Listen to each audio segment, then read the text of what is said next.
मायके का मान ससुराल में कैसे होता है? आइए देखें। ससुराल में मायके का मान। रश्मि बहुत ही सीधे और सरल स्वभाव की थी और उसको जीवन के दांवपेच कुछ कम समझ में आते थे।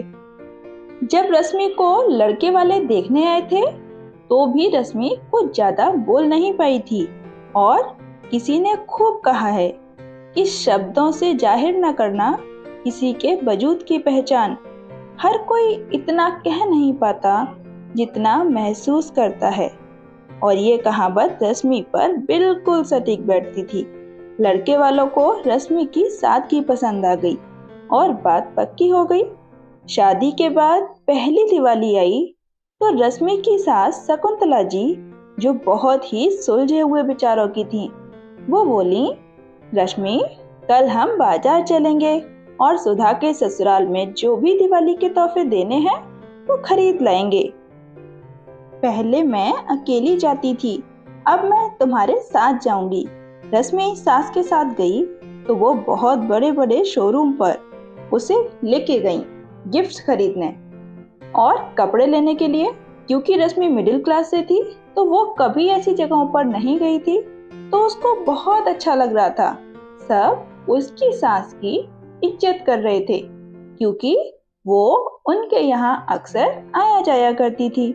जहाँ ये सब रश्मि को अच्छा लग रहा था, वहीं उसका दिल बैठा जा रहा था कि उसके मायके वाले इन सब की बराबरी कैसे करेंगे।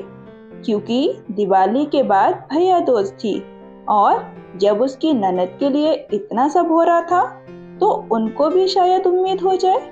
रश्मि ने बातों बातों में अपने घर पर ये बात रखी तो उसकी माँ, जो एक विधवा थी, उन्होंने अपनी चूड़ियां गिरवी रखकर रश्मि के लिए गोल्ड बनवा दिया और दिवाली पर उसके भाई भाभी को सामान लेकर भेजा।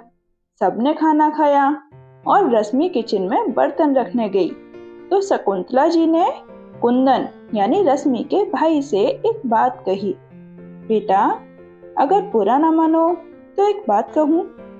जी आंटी जी, कहिए। ये जो कुछ भी तुम लाए हो वो मैं जानती हूँ अपने सामर्थ्य के बाहर लाए हो, क्योंकि हर लड़की अपने मायके का मान चाहती है अपने ससुराल में। पर मेरा निवेदन है कि 250 रुपए और एक मिठाई के डब्बे से ज्यादा मैं कुछ नहीं रखूंगी, क्योंकि भाई का हक होता है बहन को देना। इसलिए ये शगुन और तुम दोनों का प्यार हमेशा मीठा बना रहे, इसलिए ये मिठाई काफी है। कुंदन के मना करने पर भी उन्होंने सादर वो सामान वापस कर दिया, क्योंकि वो जानती थी कि वो सामान उन्होंने अपनी चादर से बाहर जाकर खरीदा है। दोस्तों, सही कहते हैं सब कि प्यार किसी दुकान पर नहीं मिलता, बस महसूस करो तो अपने अंदर ही है। रश्मि रोने लगी और अपनी सास के गले लग गई। दोस्तों, अगर सबका सासरा ऐसा होने लगे तो बेटियां कभी दहेज के लिए परेशान नहीं की जाएंगी।